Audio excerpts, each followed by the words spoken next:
Gentrification is something that people have always kind of asked about because Seattle has had a pretty bad history, and it's not the only city. Okay, I mean, I'm from Bowling Green, Kentucky. Bowling Green, Kentucky had even did gentrification, but it kind of did it on purpose. Two black communities. I don't know the name of the other one, but one was called Shake Rag. And Shake Rag was destroyed by the hospital. The hospital expanded and destroyed basically where the Shake Rag community was, which was a thriving black business district in Bowling Green, Kentucky. The other area was where the university is, and the university basically swallowed that entire community. It was a very thriving community as well. So it gentrified the community and it dispersed the people throughout the city.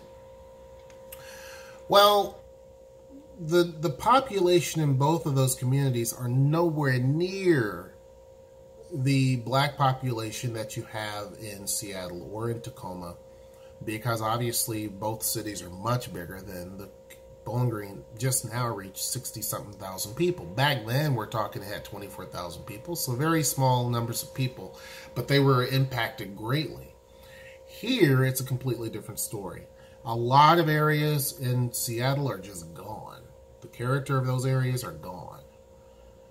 And people remember that, and they're still going through it. So a lot of people remember that, and they know about it. And there are people who come here from other places, and they know about what's going on in Seattle. It really and truly changes the fabric of a community. And it's kind of a sore spot because, for many reasons, but one is those were communities that were never invested in. The cities never invested into those communities. They didn't care about cracked streets or bad pavement or crumbling sidewalks or any of that stuff. And then once they become a hip and trendy area or a more affordable area for people to move into with means, then the cities start to invest into fixing those issues, and then the community that had been there forever is pushed out.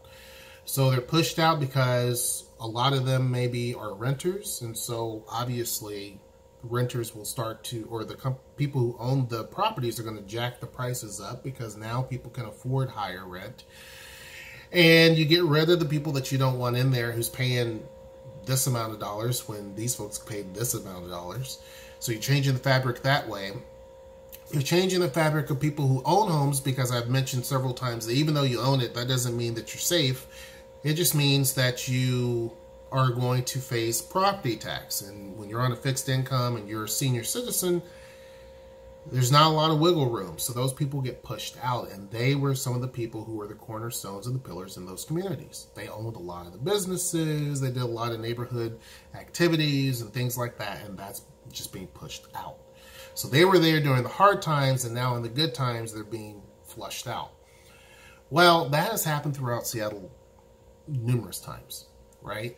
Now in Tacoma, one of the largest areas, which is Hilltop, is a black, mostly African-American black area of the city, is being transformed. And it's not as fast as what you have seen in Seattle, but it's coming pretty quickly, and it's in dribs and dribbles, right? And it's kind of like a slow trickle coming from one direction, and then it kind of bleeds the other way. And it's coming from more of the stadium area that way, right? It's hard to explain, but when you go to our website, which is going to be in the description box, you can look at the communities of Tacoma. It will basically break it down by neighborhoods. You can see Hilltop. Hilltop is a huge area. And so a lot of what is going to be basically the western portion of Hilltop, more or less the northwestern portion of Hilltop, is affected first, right? That's the area that's closest to stadium. That's the area that's closest to downtown, all of that stuff, right? Then right down the hill from that is where the town center is going. So all of that has an impact on Hilltop. And of course now the Tacoma light rail, which again, if you go to the website, you'll see the expansion line of the Tacoma light rail. And it's going to go right down the heart of Hilltop, down Martin Luther King Drive. So, a lot of people feel that this is a long time coming because the area, again, was never invested in by the city. It just sat. And so a lot of stuff happened. A lot of criminal stuff happened, and the stereotypes, the negative stereotypes of Tacoma is basically from this area. Right? So when you hear all of the negative connotations, there are two areas people are talking about. Mainly Hilltop when it comes to the crime aspect. And then when it comes to the smell, it comes from the tide flats. Right? Both areas have been drastically changed. They don't have the smelters anymore. They don't have all of the nasty, polluting things. In fact, the waterfront's being transformed dramatically. They're adding a lot of stuff down there. There's a possibility that they're trying to get fast boats, which would literally ferry people from here to Seattle. They're trying to possibly have cruises that will launch from here eventually. So they're doing a lot of stuff down there, and they've changed that. All that stuff's gone. Now, it hadn't been that long ago. I've been alive since stuff like this was there. All those old buildings that were around for the last century, they just knocked them down not that long ago. And there's parts of Tacoma that still has derelict buildings, but they're being, brewery blocks is a good example. Those are old, nasty buildings that are being transformed. If you look at the University of Washington, Tacoma, those are old buildings that used to have light manufacturing and maybe some heavy manufacturing that the university took and completely renovated all those old buildings, and they turned them into active spaces for classrooms or offices or what have you. So gentrification downtown is complete. There are certain areas where you still see remnants, obviously, but as far as the people who once lived right there in downtown, pushed out. Now you're starting to see in Hilltop, and people look at it and they justify it and they say, well, downtown Tacoma was a dump. You had a whole lot of crime that happened. You had a whole lot of, vices that were going on down there. And so since all of the investment that took place down there, you pushed all that out. But the problem with that is that you pushed out a lot of homeowners and businesses that were there, and you're filling those places in, but a lot of people are now homeless. So you've added to a completely different situation, which there is a huge homeless issue in downtown Tacoma. Now, Tacoma is handling the homeless population better than Seattle, and I'll do a video talking about that. There's a lot of things that they've done, and it makes sense. And even now Olympia is looking at Tacoma at what they're doing. Now, Seattle doesn't want to take any sort of cues from Tacoma. They feel like, no, they'll go someplace else and get information. But Tacoma really and truly has done some pretty great things to address the issue.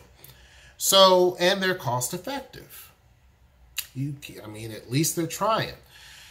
But Hilltop has a lot of black businesses, from beauty supply places to eateries to stores, and all of the community centers, all of those are at risk.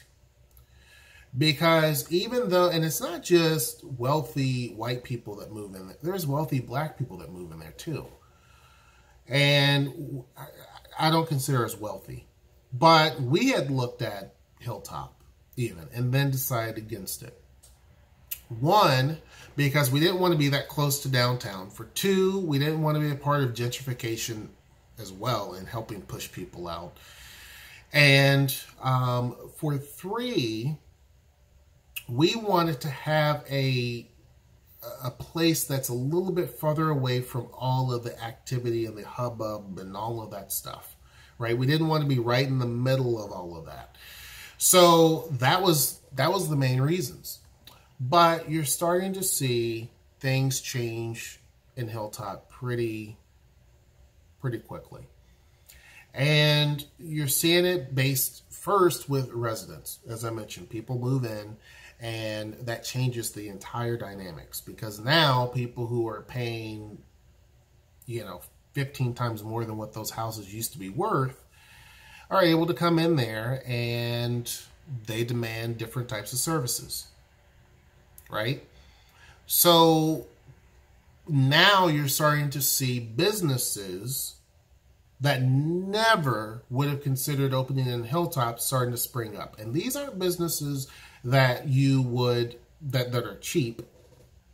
So, you know, a lot of the population that has been there for a while, these are luxury stores in a way, kind of. You know what I mean? These are stores where you don't really need them. They're kind of a splurge type place to go to, and it's a little bit pricier, right? So those are starting to come in.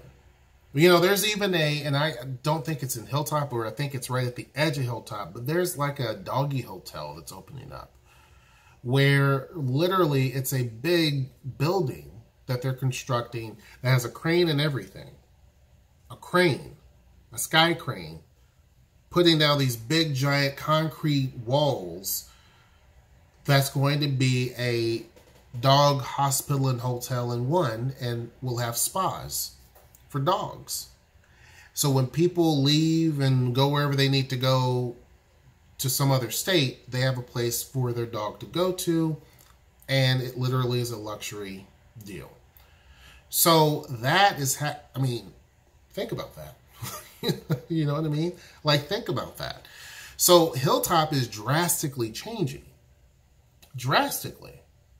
And you're starting to see businesses that are popping up there that reflect a completely different reality than just 5 years ago. These are, and we just drove through Hilltop Sunday, and I saw 3 new businesses that are already up. I mean, they still have the sign up, the plastic vinyl signs that are up for their store names. And these aren't stores that the general population that has been there are going to go to.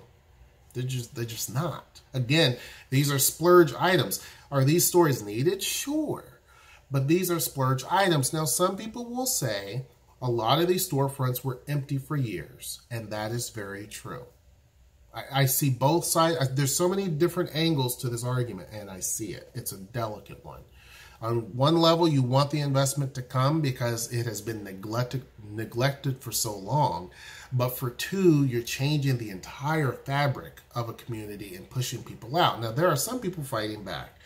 There is a historic black store that's been there forever, and they vow they're never going to leave. They own the property, and they're not going to leave, and that's great.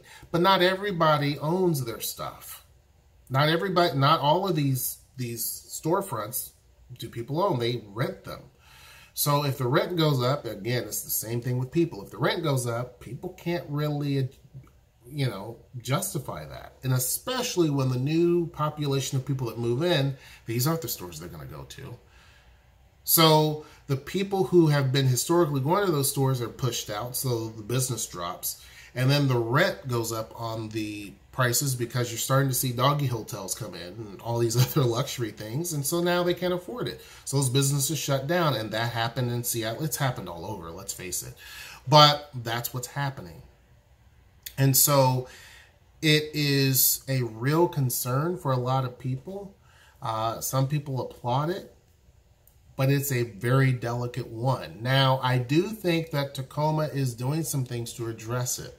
They're doing things so that they're offering developers, because there are vacant lots there, they're offering developers incentives to basically build affordable housing, right? They're really and truly making sure that this is addressed so that the population that's there is not completely just blown out of the way, right? They want to keep the fabric of the community. Having a truly mixed community is important because you have all walks of life in that community, and it survives better than just completely whitewashing it, for a lack of better terms. You completely just wipe everything away from it. So it is a very delicate thing. Now, also along MLK is based, and I've said this before, is known as Medical Mile. This is where you have all the hospitals. I mean, there's others in different places, but a lot of the bulk of the hospitals in the city are right in this area. Children's Hospital, all these other things, right? Tacoma General, Kaiser Permanente, all of this stuff, right? So you have a huge population center of jobs right here. And you have all these houses. Literally, one of the houses we were looking at were going to be right on that line. So you have all of this right there that is prime real estate. The house prices are going to go up, obviously. You're going to have a lot, because through Hilltop, there's actual places where there's storefronts. It looks like a little town. So all of those vacant storefronts will eventually get filled in, but hopefully the character of the community is not so drastically different than what it currently was. And hopefully we can learn from what Seattle has done by not really addressing it. Hopefully Tacoma can learn from that and not allow that to happen here. Hopefully. Anyhow, hope you guys enjoyed this video. I wanted to talk about gentrification. People have asked several times about it. I've addressed it a couple of times, but I wanted to go in more detail because just the other day, as I mentioned, there's 3 businesses that have their signs up in vacant storefronts in Hilltop. Now there's another one that's coming in, and it made news that they are coming directly to Hilltop right next to one of the places that we saw. So that would be 4 new businesses, literally, that's going to be coming in a matter of months. 3 are already here. Another one's coming in the next few months. And yeah, I think it's great, but at the same time, there needs to be some conservation of the people that have been there for generations. Anyhow, hope you guys enjoyed this video. Make sure that you like, share, and subscribe. And until next time, I will see you. Take care.